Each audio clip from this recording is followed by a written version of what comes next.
നഗ്നത മറക്കാൻ, നാണം മറക്കാൻ പടച്ചവൻ തന്ന ഒരു സംവിധാനമാണ് ലിബാസ്, വസ്ത്രം.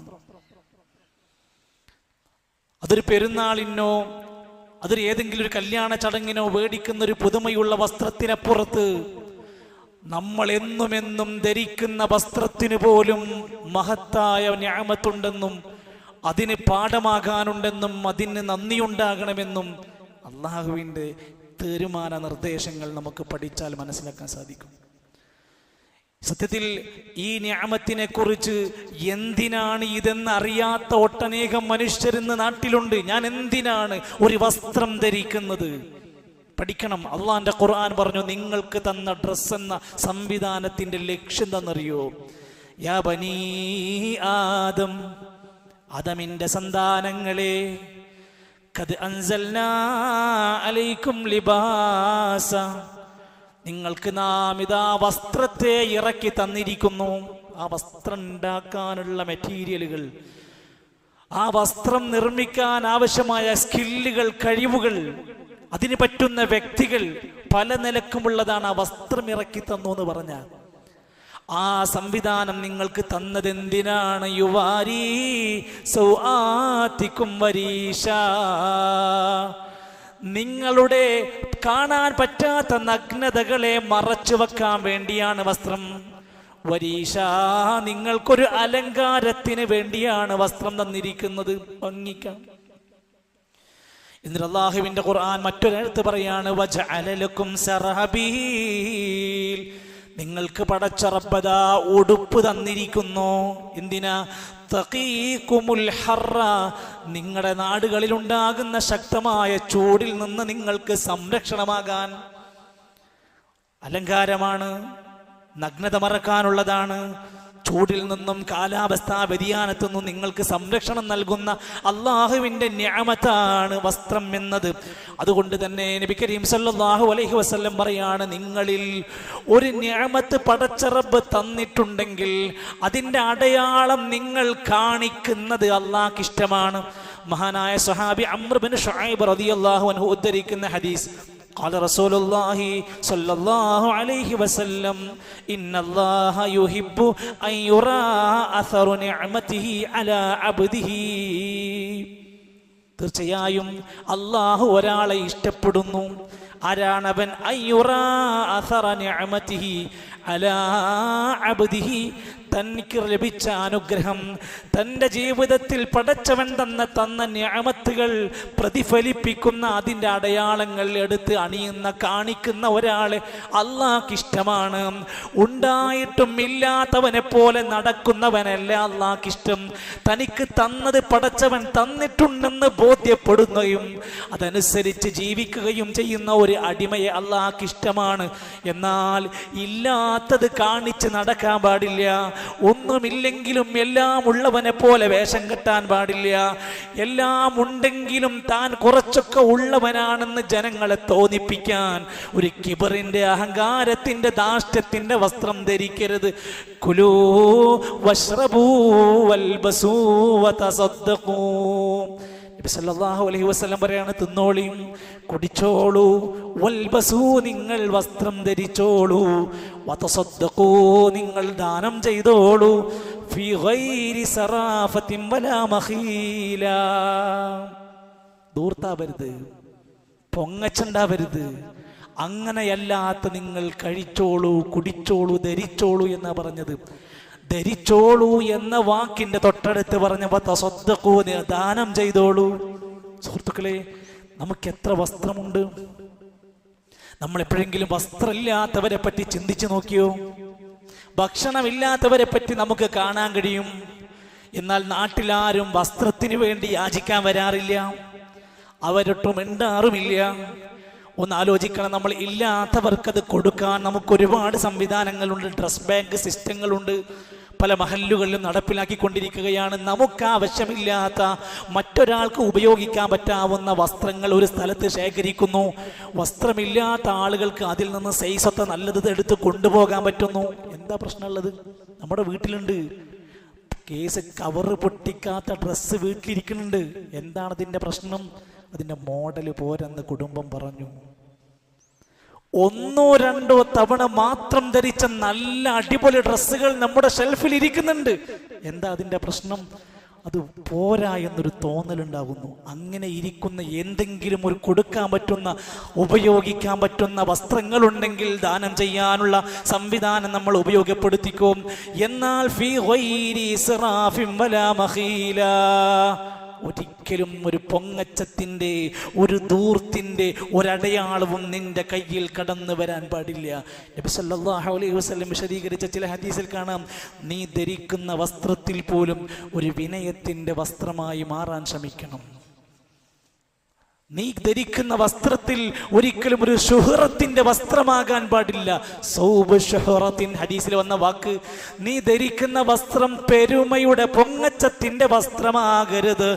അതിന്റെ വിശദീകരണത്തിൽ കാണാം, അത് ധൂർത്തിൻ്റെതാകരുത്, പൊങ്ങച്ചത്തിൻ്റെതാകരുത്, അതുപോലെ തന്നെ അമിത വ്യയത്തിൻ്റെതാകാൻ പാടില്ല. അതാണ് ആ വിഷയം കൊണ്ട് ഉദ്ദേശിക്കുന്നതെന്നും. അത്തരത്തിൽ പെരുമയുടെ വസ്ത്രം ധരിക്കുന്നവർ പരലോകത്ത് നിന്ദ്യതയുടെ വസ്ത്രം ധരിക്കുമെന്ന് റസൂൽ സല്ലല്ലാഹു അലൈഹി വസല്ലം പഠിപ്പിക്കുകയാണ്. വലഅന റസൂലുള്ളാഹി സല്ലല്ലാഹു അലൈഹി വസല്ലം, ചില ആളുകൾ വസ്ത്രം ധരിച്ചതിൻ്റെ പേരിൽ അവരെ അല്ലാഹുവിന്റെ റസൂൽ സല്ലല്ലാഹു അലൈഹി വസല്ലം ശപിച്ചിരിക്കുന്നു. ആരാണവർ? ലബിസുൽ മർഅതി, ഒരു പെണ്ണ് അവർ വസ്ത്രം ധരിക്കുകയാണ്. റിജാൽ, പുരുഷന്മാരുടെ വസ്ത്രം ധരിക്കുന്ന സ്ത്രീകളെയാണ്.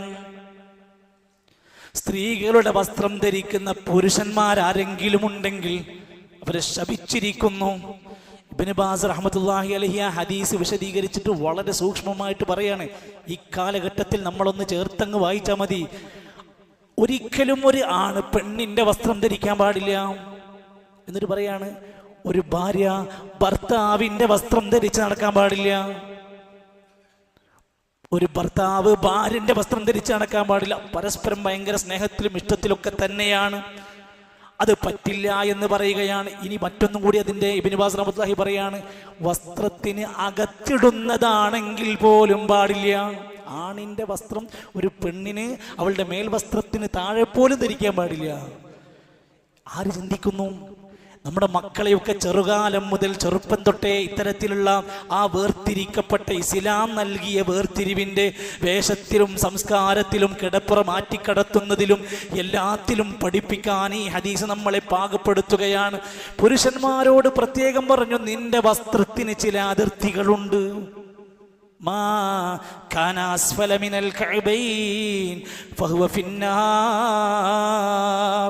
പുരുഷന്മാരെ, നിങ്ങളുടെ നെരിയാണിക്ക് താഴെ പോകുന്ന വസ്ത്രം ഏതോ ആയിക്കോട്ടെ, മുണ്ടായാലും പാൻ്റായാലും എന്തു തന്നെ നീ ധരിച്ചാലും അത് നരകത്തിലേക്കുള്ളതാണ്, അത് നരകത്തിലാണ്.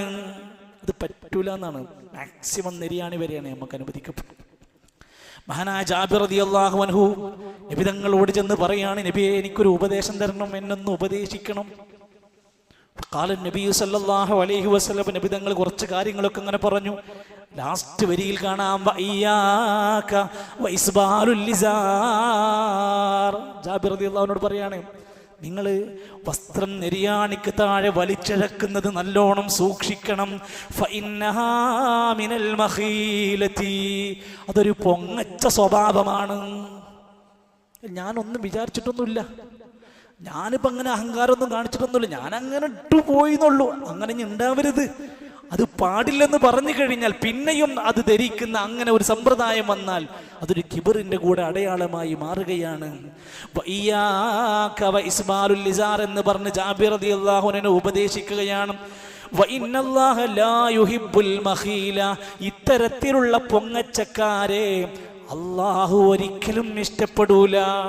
ഡ്രസ്സ് ധരിച്ചിട്ട് അള്ളാഹിന്റെ ദേഷ്യം മേടിക്കണത് എന്തിനാ നമ്മൾ? എന്ന് മാത്രമല്ല, പരലോകത്ത് ഇത്തരം നെരിയാണിക്ക് താഴെ വസ്ത്രം ധരിച്ച് നടക്കുന്ന പുരുഷന്മാരെ ചരിത്രം പറഞ്ഞിട്ടാ പറഞ്ഞത്, നോക്കൂല പടച്ചോൻ, അള്ളാഹു അവനെ ശുദ്ധീകരിക്കൂല എന്ന് പറഞ്ഞത് നമ്മളെ കുറിച്ചാണെന്ന് ശരിക്കും ആലോചിച്ച് നോക്കേണ്ടതുണ്ട്. അതേപോലെ തന്നെ നമ്മുടെയൊക്കെ പള്ളികളിൽ ചെറുപ്പക്കാരായ ആളുകൾ നമസ്കരിക്കാൻ വരും. അവർ ധരിച്ചിരിക്കുന്ന വസ്ത്രത്തിൽ അവൻ്റെ ഇഷ്ടതാരത്തിൻ്റെ പേരുണ്ട്, അവൻ്റെ ഇഷ്ടതാരത്തിൻ്റെ നമ്പറുണ്ട്. ചിലരുടെയൊക്കെ നല്ല മനോഹരമായ കളർഫുൾ ഫോട്ടോകൾ പതിച്ചുകൊണ്ടുള്ള വസ്ത്രങ്ങളാണ് അവർ ധരിച്ചു നടക്കുന്നത്. ബാപ്പാക്കും ഉമ്മാക്കും ആർക്കും എതിർപ്പില്ല. അവൻ ഭയങ്കര ക്രിക്കറ്റിൻ്റെ ആളാ, അവൻ ഭയങ്കര ഫുട്ബോളിൻ്റെ ആളാ, അവൻ അതുകൊണ്ടാണ് ആൾക്ക് ധരിച്ചു നടക്കുന്നത്. നമുക്ക് ഭയങ്കര പ്രൗഢിയാണെങ്കിൽ സല്ലല്ലാഹു അലൈഹി വസല്ലമ തങ്ങൾ പ്രിയപ്പെട്ട ഭാര്യൻ്റെ അടുക്കിലേക്ക് ആയിഷ ബീവിൻ്റെ അടുത്തേക്ക് കയറി ചെല്ലുക. ഒരു തലയണയുടെ ഉണ്ടായിരുന്നു. ആ തലയണയുടെ കവറ് അത് പൊതിഞ്ഞിരിക്കുന്നത് ഒരു തുണിക്കഷ്ണം കൊണ്ടാണ്. ആ തുണിയിൽ ഒരു ജീവനുള്ള ഒരു വസ്തുവിൻ്റെതായ രൂപം പ്രദർശിപ്പിക്കപ്പെട്ടു. നബി സല്ലല്ലാഹു അലൈഹി വസല്ലം ആ വീടിന്റെ വാതിലിൽ നിന്ന് അകത്തേക്ക് പ്രവേശിച്ചില്ല. ഞാൻ കേറൂല എന്ന് പറഞ്ഞു. എന്തേ? അവർ ചോദിക്കണ, എന്ത് നബിയെ, എന്താ പറ്റിയത്? അവിടുന്ന് മറുപടി, എനിക്ക് കേറാൻ പറ്റൂല. വഅന്നൽ മലായിക ലാ തദ്ഖുലു ഫീഹാ സൂറത്തുൻ, ചിത്രമുള്ള രൂപമുള്ള ഇടങ്ങളിലേക്ക് മലായികത്തുകൾ പ്രവേശിക്കൂല. സ്വന്തം വീട്ടിലേക്ക് ഭാര്യൻ്റെ അടുത്തേക്ക് കയറി ചെന്നില്ല എന്നാ പറഞ്ഞത്. എങ്കിൽ നമസ്കരിക്കാൻ പോകുമ്പോഴാവട്ടെ അല്ലാത്തപ്പോഴാവട്ടെ നമ്മുടെ പുരുഷന്മാർ പ്രത്യേകം ശ്രദ്ധിക്കുക, സ്ത്രീകൾക്കും ബാധകമാണ്. നമ്മുടെ വസ്ത്രങ്ങളിൽ, വേഷങ്ങളിൽ, ബെഡിൽ, തലയിണയിൽ, മറ്റുള്ളിടങ്ങളിൽ ജീവനുള്ള വസ്തുക്കളുടെ രൂപങ്ങളും ചിത്രങ്ങളും ഉണ്ടെങ്കിൽ തൽക്കാലത്തിന് അതിൻ്റെ പൈസ പോയെന്ന് വിചാരിക്കണം. മാറ്റിവെക്കാൻ നമുക്ക് ഇന്ന് സാധിക്കണം. ഇതൊന്നും കേവലം ഒരു ഖതീബിൻ്റെ ഒരു നിർദ്ദേശമല്ല.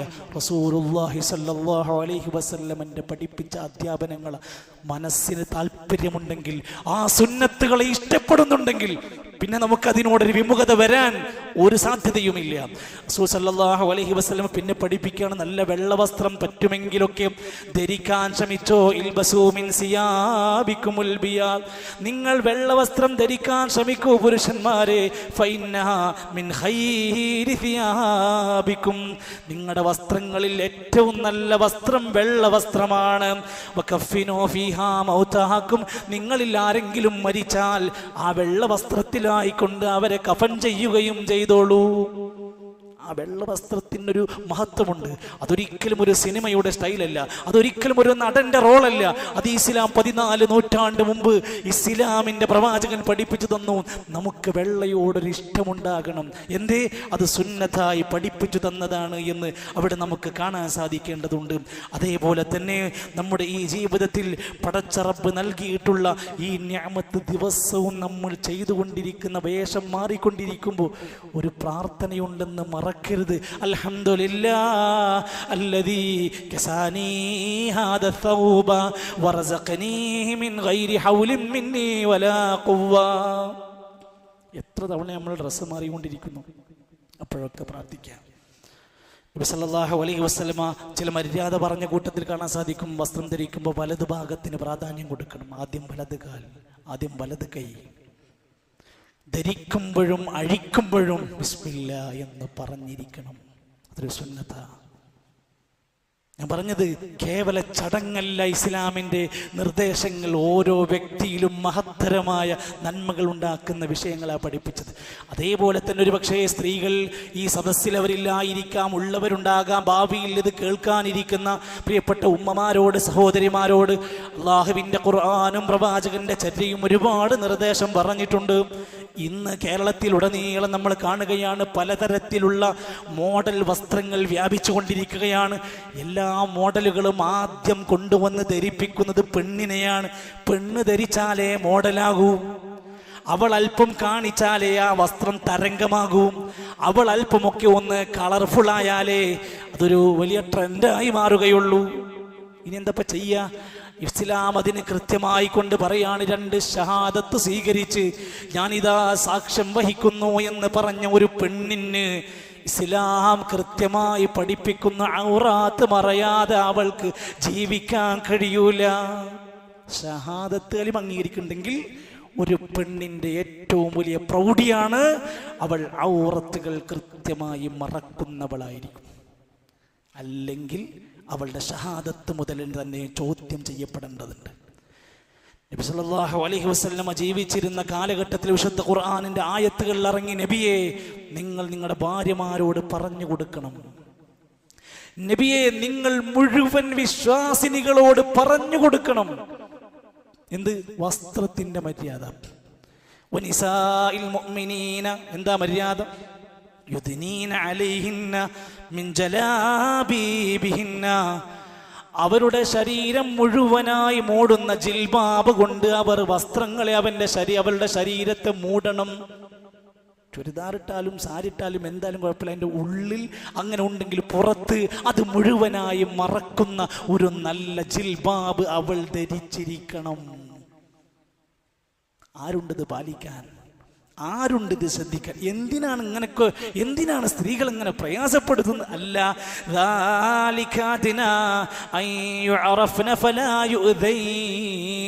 അവൾ ഒരു മോശക്കാരിയല്ല എന്ന് തിരിച്ചറിയാനാണ്, അവൾക്ക് യാതൊരു നിലക്കുമുള്ള ആളുകളുടെ ശല്യം ഉണ്ടാകാതിരിക്കാനാണ്. ഇന്ന് നമ്മൾ വായിക്കുന്ന പീഡന വാർത്ത, ഇന്ന് നമ്മൾ വായിച്ചു കൊണ്ടിരിക്കുന്ന പല നിലക്കുമുള്ള സ്ത്രീകൾക്കും കുട്ടികൾക്കുമേരെയുള്ള അതിക്രമങ്ങളുടെ ഒന്നാമത്തെ പാഠം വേഷവിധാനങ്ങളിൽ നിന്ന് സ്വാധീനം ഉൾക്കൊള്ളുകയാണ്. മറ്റു പല കാരണങ്ങളുണ്ട്, പക്ഷെ ഒരു നല്ലൊരു ശതമാനത്തോളം അവളുടെ ശരീരത്തിന്റെ സൗന്ദര്യം ത്രസിപ്പിക്കുന്ന വസ്ത്രങ്ങൾ ഏതൊരു പുരുഷനെയും ഇക്കിളിപ്പെടുത്തുമ്പോൾ പീഡനത്തിന് കാരണമാകുന്നു. ന്യായീകരിക്കുകയല്ല, കാരണം പഠിക്കണമെന്നാ പറഞ്ഞത്. സഹോദരങ്ങളെ, അല്ലാഹുവിന്റെ ഖുർആനാ പറയുന്നത്, വലാ യുബ്ദീന സീനതഹുന്ന ഇല്ലാ മാ ളഹറ മിൻഹാ.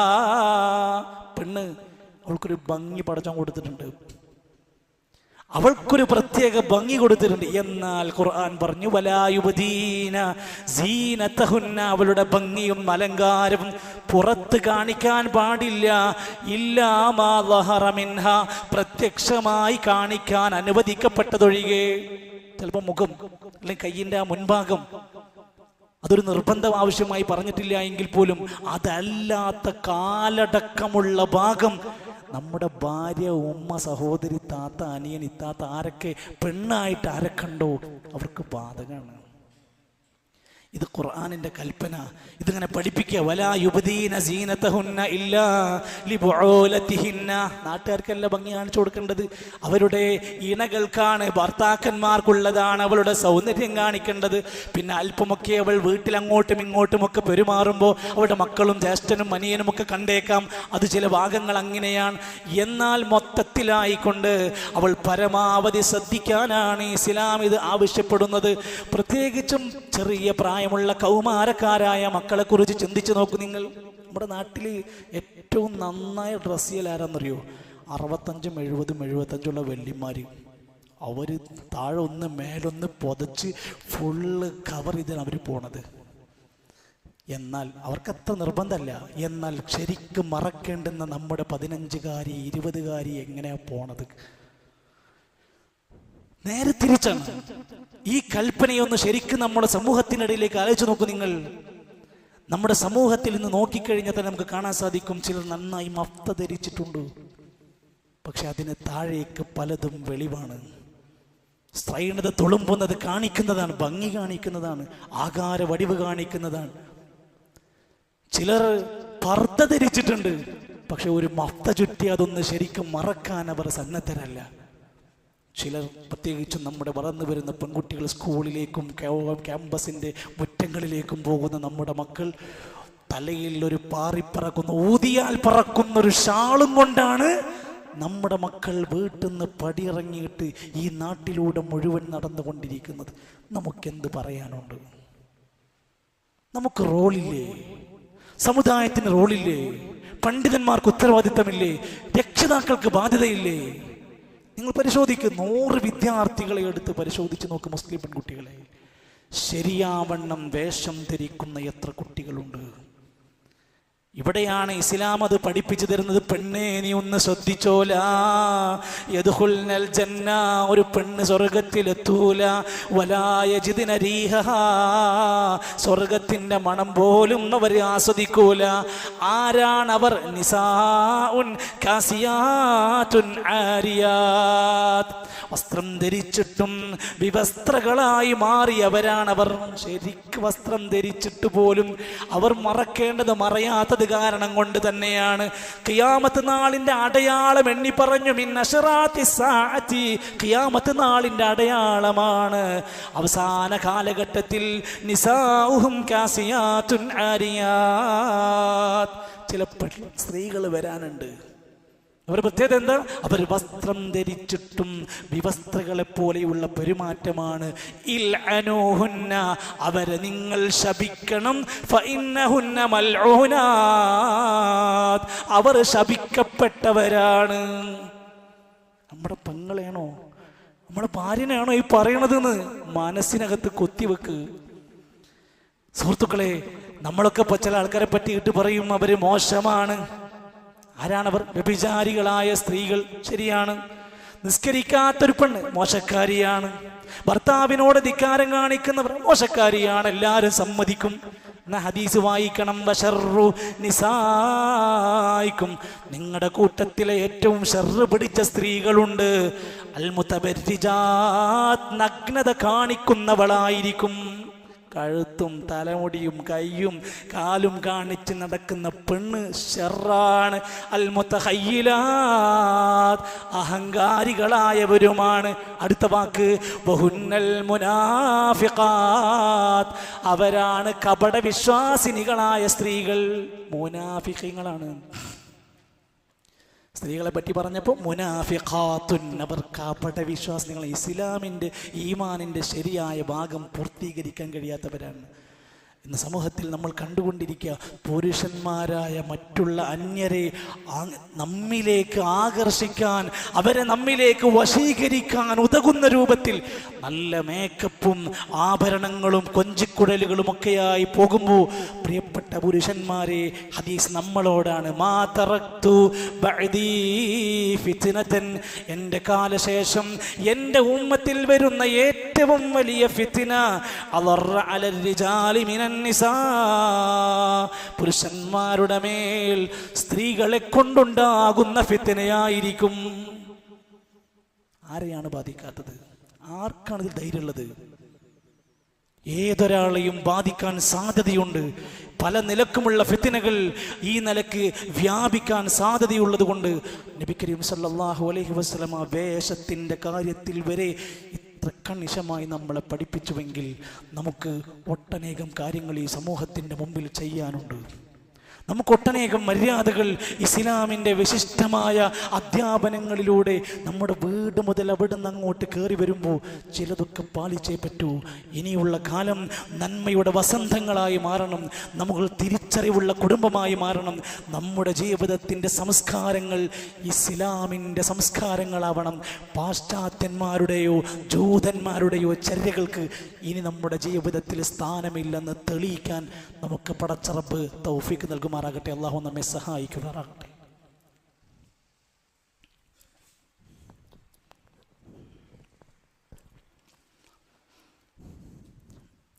അൽഹംദുലില്ലാഹി റബ്ബിൽ ആലമീൻ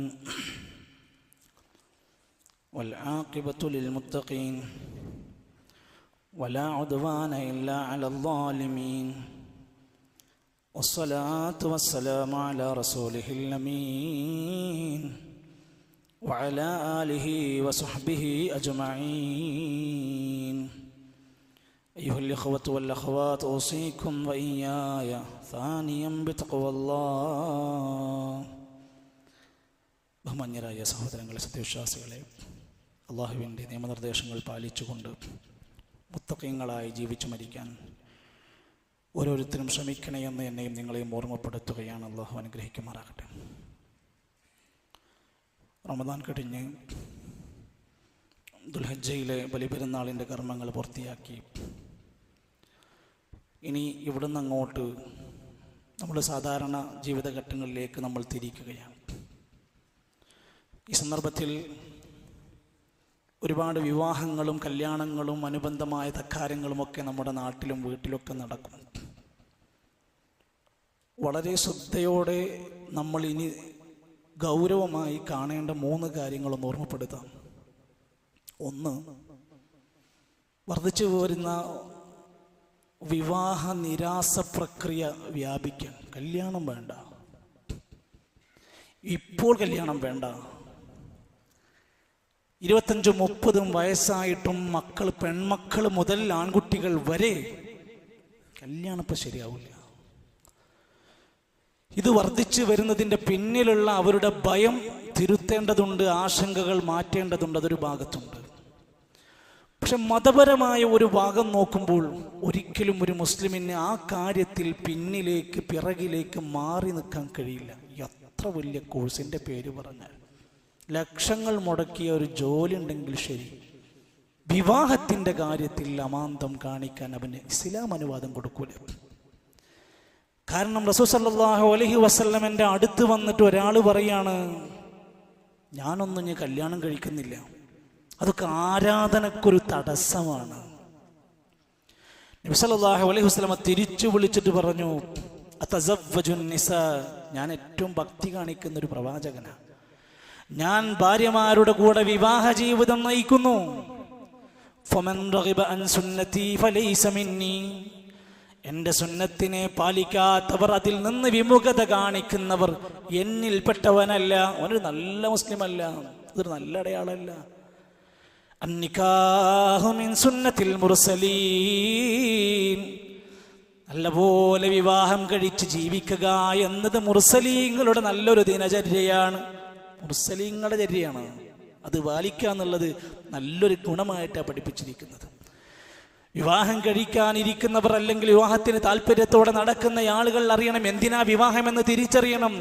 മനുഷ്യന്റെ വംശം നിലനിൽക്കാൻ വേണ്ടി ഇസ്ലാം വെച്ച ഉപാധിയാണ് വിവാഹ ജീവിതം. അവൻ അസമാധാനത്തിൻ്റെതായ വിവിധ ഘട്ടങ്ങളിലൂടെ കടന്നു പോകുമ്പോൾ ഒരു സമാധാന ജീവിതം ഉണ്ടാക്കാനാണ് കുടുംബം, വിവാഹം. പല നിലക്കുമുള്ള കൗമാരത്തിലും യുവത്വത്തിലും ഉണ്ടാകുന്ന വികാര വിക്ഷോഭന പ്രവർത്തനങ്ങൾക്ക് ഒരു കടിഞ്ഞാണിട്ട് സദാചാരത്തോടെ ജീവിക്കാൻ അവന് പറ്റണം. അതിനാണ് കല്യാണം. അതുകൊണ്ട് ആ ചെറുപ്പക്കാരെ കല്യാണം കഴിക്കണം. നിന്റെ കണ്ണുകൾക്ക് നിയന്ത്രണമാകാൻ നല്ലത് അതാണ്. നിന്റെ ഗുഹ്യാവയവങ്ങളെ സുരക്ഷിതമാക്കാൻ കല്യാണമാണ് പരിഹാരം. വിവാഹം കഴിക്കണം, മറ്റൊന്നും പരിഹാരമല്ല. സമൂഹത്തിൻ്റെ കെട്ടുറപ്പ് അവിടെയാണ്. സഹകരണ സംരക്ഷണ ബോധം വളർത്തുന്ന വിവാഹത്തിലൂടെയാണ്. ഒരാൾ വിവാഹം കഴിക്കാൻ ഒരാണോ പെണ്ണോ തീരുമാനിച്ചു, ഒരു അറക്കുള്ള സംവിധാനം വീട്ടിലില്ലാന്ന് തന്നെ വിചാരിക്കും. നമ്മുടെ നാടിനെ വെച്ച് പറയാം, വലിയൊരു പൈസ ചെലവാക്കി ഒരു അറ കൂടാൻ മാത്രമുള്ള സെറ്റപ്പ് ഇല്ല എന്ന് വിചാരിക്കും. അല്ലെങ്കിൽ ചെക്കൻ പയ്യൻ അത്ര വലിയൊരു ജോലിയൊന്നും ആയിട്ടില്ല, തരക്കടില്ലാതെ ജീവിച്ചു പോവാണ്. പക്ഷെ അവൾക്ക് മാന്യമായി കുടുംബജീവിതം നയിച്ച് കല്യാണം കഴിച്ച് ജീവിക്കണമെന്ന് ആഗ്രഹമുണ്ടെങ്കിൽ സമൂഹമേ കേൾക്ക്. സല്ലല്ലാഹു അലൈഹി വസല്ലം പറയാണ്, 3 ആളുകളെ അള്ളാഹു സഹായിക്കാൻ ബാധ്യസ്ഥനാണെന്ന് പറഞ്ഞിട്ടുണ്ട്. അതിൽ ഒരാളാര്? അന്നാക്കി, വിവാഹം കഴിക്കാൻ ഉദ്ദേശിക്കുന്നവനാണ്. അല്ലദീ യുരീദുൽ അഫാഫ്, പരിശുദ്ധമായ ജീവിതം വേണം, വൃത്തികേടുകളിലേക്ക് ഞാൻ പോകൂല, അവിഹിതങ്ങൾ എനിക്ക് വേണ്ട, തെറ്റായ മാർഗങ്ങളിലേക്ക് ഞാൻ പോകില്ല എന്ന് വിചാരിച്ച് ഏറ്റവും വേഗത്തിൽ വിവാഹം തിരഞ്ഞെടുത്താൽ അവനെ സഹായിക്കുമെന്നത് അള്ളാന്റെ ബാധ്യതയായി അള്ളാഹ് ഏറ്റെടുത്തിട്ടുണ്ട്. നമ്മൾ സമൂഹം തന്നെ പിന്തിരിപ്പിക്കും. ഇപ്പൊ തന്നെ വേണ്ടട്ടോ, പൈസ ഒന്നും ഇല്ലെങ്കിൽ ഇപ്പൊ തന്നെ വേണ്ടേ, ജോലിക്ക് ഒന്നുകൂടി കയറ്റം കിട്ടിയിട്ടൊക്കെ മതി എന്ന് നമ്മൾ പറയല്ലേ. അള്ളാഹു ഒരു കാര്യം ഏറ്റെടുത്ത അതിനേക്കാൾ വലുതാണോ നാട്ടുകാരുടെ മാമൂല്? അതുകൊണ്ട് ഒന്നാമത്തെ കാര്യം വിവാഹത്തിൽ നിന്ന് വിമുഖത കാണിക്കുന്നവരോടാണ്. 2, വിവാഹ രംഗത്ത് വൈവാഹിക ജീവിതത്തിലേക്ക് കടന്നു വരുന്ന ഒരു ഭാര്യയും ഭർത്താവും അവരുടെ സ്വയം ബാധ്യതകൾ വിസ്മരിക്കുന്നത് ഇന്ന് വല്ലാത്ത കുടുംബ പ്രശ്നങ്ങളിലേക്ക് എത്തിക്കൊണ്ടിരിക്കും. ഒരു ഭാര്യ തൻ്റെ കുടുംബജീവിതത്തിലേക്ക് വന്ന തൻ്റെ ഭർത്താവിനെ സ്വീകരിക്കാനും അദ്ദേഹത്തിൻ്റെ കൂടെ മാന്യമായി ജീവിക്കാനും പരസ്പരം സ്നേഹിച്ച് ശരീരവും മനസ്സും പങ്കിട്ടു കൊടുക്കാനും സുഖദുഃഖങ്ങൾ പങ്കുവെച്ചുകൊണ്ട് കെട്ടുറപ്പുള്ള ഒരു ജീവിതം നയിക്കുവാനുമാണ് ഒരു ഭാര്യനോട് പറഞ്ഞിരിക്കുന്നത്. എന്നിട്ട് മഹാന്മാരായ ഉലമാക്കന്മാര് പറയാ, ഇമാം ഖുർത്തുബി റഹ്മത്തുള്ളാഹി അലൈഹി സൂറത്തുൻ നിസാഇന്റെ 54-ാമത്തെ ആയത്ത് വിശദീകരിക്കുമ്പോൾ പറയാ, ഇന്ന കുല്ല മൻ കാന അത്ഖ, നല്ല തഖ്വ പാലിച്ച് ജീവിക്കുന്ന ഒരു പുരുഷനാണെങ്കിൽ ഫശഹവതുഹു അശദ്, അവന് നല്ല വികാരം ഉണ്ടാകും. നല്ല മുത്തക്കയാണെങ്കിൽ അയാൾ ഒന്നിനും കൊള്ളാത്തനാവില്ല, അവൻ നല്ല വികാരമുള്ളവനാകും. ബാക്കി കേൾക്കണം, ലിഅന്നല്ലദീ ലാ യകൂനു തഖിയൻ ഫഇന്നമാ യതഫറജു ബിന്നദ്രി വൽ മസ്സി, അവൻ എവിടെയും നോക്കിയിരിക്കാൻ പോകൂല. മുത്തക്കയാണെങ്കിൽ എവിടെയും നോക്കിയിരുന്ന് ആസ്വദിക്കാൻ പോകൂല. വൽ മസ്സി, എവിടെയും പോയി തൊട്ട് നോക്കാൻ പോകൂല. അതുകൊണ്ട് അവൻക്ക് നല്ല നല്ല വികാര ചിന്തകൾ ഉണ്ടാകും. ബാക്കികൾക്ക് ഫതകൂന അശ്ശഹവതു മുജ്തമിഅത്തുൻ ഫീ നഫ്സിഹി ഫയകൂന അക്സറു ജിമാഅ. മറ്റെവിടെയും അവൻ്റെ വികാര ചിന്തകൾ കടന്നു പോകാത്തത് കൊണ്ട് അവൻ തൻ്റെ ഇണയിൽ നല്ല വികാര താല്പര്യങ്ങളുള്ളവനായി മാറും. പക്ഷെ ഇന്ന് സമൂഹത്തിൽ നേരെ തിരിച്ചാണ് ചിന്തിക്കുന്നത്. ഒരാൾ അയാളെക്കുറിച്ച് പരാതി പറയുന്നു, അയാൾ ഭയങ്കര നിസ്കാരമൊക്കെ ശരിയാണ്, ഭയങ്കര ദീനിയൊക്കെയാണ്, പക്ഷേ ഈ കാര്യത്തിൽ അവൻ വളരെ പ്രയാസം, എന്താ കുറച്ച് കൂടുതലാണ്. ഇതൊരു കുറ്റമായി പറയേണ്ട സംഭവമല്ല, അത് പരിഗണിക്കാനാണ്, അത് പരിഹരിക്കാനാണ്. വിവാഹ ജീവിതത്തിലെ പ്രധാനപ്പെട്ട ലക്ഷ്യങ്ങളെ വിസ്മരിക്കാൻ പാടില്ല ഒരു ഭാര്യ. അതേപോലെ തന്നെയാണ് പ്രിയപ്പെട്ട ഭർത്താക്കന്മാരെ, മഹാന്മാരായ ഉലമാക്കന്മാര് പറയാൻ, ഒരു പെണ്ണിനെ ശരിക്കും നീ പഠിക്കണം. വിഭിന്നമാണ് അവളുടെ മനസ്സും ശരീരം വരെ, ചിന്തകൾ ഇച്ഛകൾ വരെ. അതുകൊണ്ട് നീ അത് പഠിച്ചൊന്ന് പകരാനുണ്ട്. അവളുടെ ശരീരത്തെ നീ മനസ്സിലാക്കാനുണ്ട്. അവളുടെ ജീവിതത്തിൻ്റെ പല നിലക്കുമുള്ള മാനസികമായ മാറ്റങ്ങളെ തികച്ചും ഒരാണിൽ നിന്ന് വ്യത്യസ്തമാണ്. ചിലപ്പോൾ നിന്റെ ഒരു തൊട്ട് തലോടൽ മതി അവളുടെ പ്രശ്നങ്ങൾ തീർത്തു കൊടുക്കാൻ. ചില സഹോദരിമാർ കൗൺസിലിങ്ങിനിടെ ഇടയ്ക്ക് പറയാറുണ്ട്, അയാൾ എനിക്കൊന്നും ചെയ്യണ്ട, എൻ്റെ കൂടെ ഒന്ന് ഇരുന്ന് തന്നാൽ മതി. ഒരു സാമീപ്യം കൊതിക്കുന്ന ഭാര്യമാരുണ്ട്, ഒരു നേരത്തൊന്ന് ഇരുന്നു തന്നാൽ മതി എന്ന് കൊതിക്കുന്നവരുണ്ട്. അയാൾ ഞാൻ പറയുന്നതൊന്ന് കേട്ടാൽ മതി എന്ന് കൊതിക്കുന്ന ഭാര്യമാരുണ്ട്. പ്രിയപ്പെട്ട ഭർത്താക്കന്മാരെ, നമ്മുടെ പണി എന്താണ്? ഒരു പെണ്ണിനെ മനസ്സിലാക്കി അവൾക്ക് ലഭിക്കേണ്ടുന്നതെല്ലാം, അവളുടെ റിസ്ക്, അവളുടെ ജീവിത മാർഗം, അവളുടെ വസ്ത്രം, അവളുടെ ജീവിത മാർഗങ്ങളെയൊക്കെ സുരക്ഷിതമായി ഞാൻ ഇനി ഏറ്റെടുക്കാന്ന് പറഞ്ഞിട്ടാണ് കല്യാണം കഴിച്ചിട്ടുള്ളത്. ഒരു ഒന്നര പവൻ്റെ സ്വർണ്ണത്തുമ്മ കടക്കുന്ന കളി മാത്രമല്ല, വലിയൊരു കരാറും കൂടെയാണ് പറഞ്ഞിട്ടാണ് നമ്മൾ പോയിട്ടുള്ളത്. ആ കാര്യം എല്ലാവരും വിവാഹം കഴിയുമ്പോൾ ശ്രദ്ധിക്കേണ്ടതുണ്ട്. മൂന്നാമത്തേത്, നമ്മുടെ ജില്ല പോലെയുള്ള മലബാർ ഏരിയകളിൽ വ്യാപിച്ചു കൊണ്ടിരിക്കുന്ന വിവാഹ ആഭാസങ്ങളിലും ദൂർത്തിലും പൊങ്ങച്ചത്തിലും നമ്മളും നമ്മുടെ മഹല്ലിലെ ഒരു മനുഷ്യനും ഇല്ല എന്ന് വീണ്ടും വീണ്ടും ബോധ്യപ്പെടണം.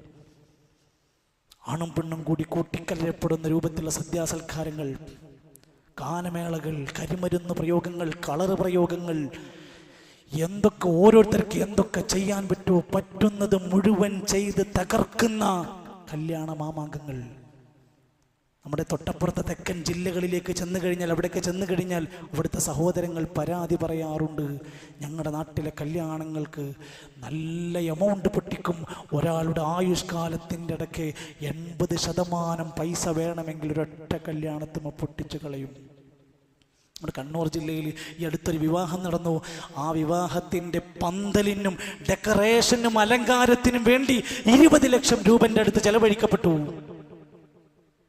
വെറും ഒരു അലങ്കാരത്തിന് വേണ്ടി മാത്രം. സഹോദരങ്ങളെ, കല്യാണം എന്ന് പറഞ്ഞാൽ എല്ലാം അനുവദിക്കപ്പെട്ട, എൻ്റെ ഇഷ്ടങ്ങളും എൻ്റെ ചേഷ്ടകളും എൻ്റെ മനസ്സിൻ്റെ ഉള്ളിലുള്ള എല്ലാം ചെയ്യാൻ അനുവദിക്കപ്പെട്ട ഒന്നാണ് കല്യാണമെന്ന് ആരെങ്കിലും ധരിക്കുന്നുവെങ്കിൽ, പ്രിയപ്പെട്ട ഉമ്മമാരെ, ഉപ്പമാരെ, ഒന്നല്ലെങ്കിൽ മറ്റൊരിക്കൽ നമ്മൾ ആ ജീവിതത്തിൽ പരീക്ഷിക്കപ്പെടാൻ സാധ്യതകളുണ്ട്. കാരണം ബറക്കത്ത് നഷ്ടപ്പെടുന്ന ഒരു വലിയ പണി അവിടെ നടന്നിട്ടുണ്ടെങ്കിൽ അള്ളാഹുവിൽ നിന്ന് കാവൽ ചോദിച്ച് പ്രാർത്ഥനയോടെ ഇസ്ലാമിൻ്റെ മര്യാദകൾ പാലിച്ചുകൊണ്ട് പോകാൻ നമുക്ക് സാധ്യമാകണം. അള്ളാഹു നമ്മെ എല്ലാം നല്ല വൈവാഹിക ജീവിതത്തിലൂടെ, ഇണകളിലൂടെ, നല്ല സ്വാലിഹ്യങ്ങളായ മക്കളിലൂടെ സന്തോഷമുള്ള ജീവിതം അള്ളാഹു നമുക്കെല്ലാം പ്രദാനം ചെയ്യുമാറാകട്ടെ. സഹോദരങ്ങൾ, നമ്മുടെ ബഹുമാന്യനായ പണ്ഡിതൻ ഏറെക്കുറെ കേരളത്തിൻ്റെ മണ്ണിൽ എല്ലാ പ്രദേശങ്ങളിലും ഓടിയെത്തുന്ന ഏകദേശം 40 വർഷക്കാലത്തോളം നമുക്കിടയിൽ സംസാരിക്കാറുള്ള മുജാഹിദ് ബാലുശ്ശേരി ഉസ്താദ് അതീവ ഗുരുതരാവസ്ഥയിൽ ശാരീരികമായ ഏറെ പ്രയാസങ്ങൾ അനുഭവിച്ച് രോഗത്തിൻ്റെ പല പ്രതിസന്ധികളിലും വന്നുകൊണ്ട് ദുആ കൊണ്ട് വസിയത്ത് പറഞ്ഞിട്ടുണ്ട്. അള്ളാഹു നമ്മുടെ ആ ഉസ്താദിന് ഏറ്റവും വേഗത്തിൽ ഷിഫാ പ്രദാനം ചെയ്യുമാറാകട്ടെ. നമ്മോട് ദീനിയായി ഇനിയും ഒരുപാട് ദിശാബോധം നൽകുന്ന സംസാരങ്ങൾക്ക് പടച്ച റബ്ബ് ആഫിയത്ത് പ്രദാനം ചെയ്യുമാറാകട്ടെ. നമ്മുടെ മഹല്ലിലെ സ്ഥിരമായി നടക്കുന്ന ക്ലാസ്സുകളൊക്കെ തുടങ്ങിയിട്ടുണ്ട്. എല്ലാവരും അതിലൊക്കെ പങ്കാളികളാവാൻ ശ്രദ്ധിക്കണമെന്ന് ഓർമ്മപ്പെടുത്തുകയാണ്. പള്ളി പരിപാലന ഫണ്ട് പലപ്പോഴായി ഓർമ്മപ്പെടുത്താറുണ്ട്. എങ്കിലും ഒന്നുകൂടെ പറയാം, നമ്മുടെ ജീവിതത്തിൽ നാം നൽകുന്ന ചെറുതോ വലുതുമാകട്ടെ അള്ളാഹുവിൻ്റെ പള്ളിക്ക് വേണ്ടിയാണെങ്കിൽ അതിൻ്റെ മഹത്വം ഒന്ന് വേറെ തന്നെയാണ് എന്നും ഓരോ വ്യക്തിയുടെ സുജൂദും ഓരോ വ്യക്തി ഇരുന്ന് ഖുർആൻ ഓതിയതും ഓരോ വ്യക്തി ഇവിടെ നിർവഹിക്കുന്ന ദുആകൾക്ക് പോലും ഒരാൾ കൊടുക്കുന്ന 50 രൂപക്കുണ്ടെങ്കിൽ അതിൻ്റെ മഹത്വം വിളിച്ചറിയിക്കേണ്ടതില്ല. അള്ളാഹു നമ്മുടെ സൽക്കർമ്മങ്ങൾ സ്വീകരിക്കുമാറാകട്ടെ. രോഗികളായ നമ്മുടെ എല്ലാ സഹോദരങ്ങൾക്കും അള്ളാഹു ശിഫ പ്രദാനം ചെയ്യുമാറാകട്ടെ. മരണപ്പെട്ടു പോയ നമ്മുടെ പ്രിയങ്കരായ എല്ലാ ബന്ധുമിത്രാദികൾക്കും അള്ളാഹു മഗ്ഫിറത്തും മർഹമത്തും നൽകുമാറാകട്ടെ. അള്ളാഹുവേ, ഞങ്ങളുടെ നല്ല മുറാദുകൾ ഹാസിലാക്കി തരണമേ. അള്ളാഹുവേ, ഞങ്ങളുടെ കച്ചവടത്തിൽ, ജോലിയിൽ, വരുമാനങ്ങളിൽ എല്ലാം നീ ഖൈറും ബറക്കത്തും നൽകണമേ. അള്ളാഹുവേ, പ്രവാസികളായ ഞങ്ങളുടെ സഹോദരങ്ങൾക്ക് അവിടെ എല്ലാമുള്ള ജീവിതത്തിൽ എല്ലാ ദുരിതങ്ങളും നീ മാറ്റിക്കൊടുക്കണമേ റഹ്മാനെ. അള്ളാഹുവേ, ഫലസ്തീനിൻ്റെ മണ്ണിലെ പിഞ്ചോമന മക്കളെ കൊന്നൊടുക്കുന്ന നരാധമന്മാരുടെ ക്രൂരതകൾക്ക് അള്ളാഹുവേ നീ പാഠം പഠിപ്പിക്കുകയും അവരെ പരാജയപ്പെടുത്തുകയും ചെയ്യണം റഹ്മാനെ. ഇന്ത്യ രാജ്യത്ത് നിർഭയത്തോടെ ജീവിക്കാനുള്ള ശാന്തമായ അന്തരീക്ഷം ഞങ്ങൾക്ക് നീ പ്രദാനം ചെയ്യണമേ. അല്ലാഹുമ്മ ഗ്ഫിർ ലിൽ മുഅ്മിനീന വൽ മുഅ്മിനാത്ത് വൽ മുസ്ലിമീന വൽ മുസ്ലിമാത്ത് അൽ അഹ്യാഇ മിൻഹും വൽ അംവാത്ത്. അല്ലാഹുമ്മ അജിർനാ മിനൻ നാർ, അല്ലാഹുമ്മ അജിർനാ മിനൻ നാർ, അല്ലാഹുമ്മ അജിർനാ മിനൻ നാർ. റബ്ബനാ തവഫനാ മുസ്ലിമീന വഅൽഹിഖ്നാ ബിസ്സാലിഹീൻ. റബ്ബനാ തഖബ്ബൽ മിന്നാ ഇന്നക അൻതസ് സമീഉൽ അലീം വതുബ് അലൈനാ ഇന്നക അൻതത് തവ്വാബുർ റഹീം. വസല്ലല്ലാഹു അലാ നബിയ്യിനാ മുഹമ്മദ് വൽഹംദുലില്ലാഹി റബ്ബിൽ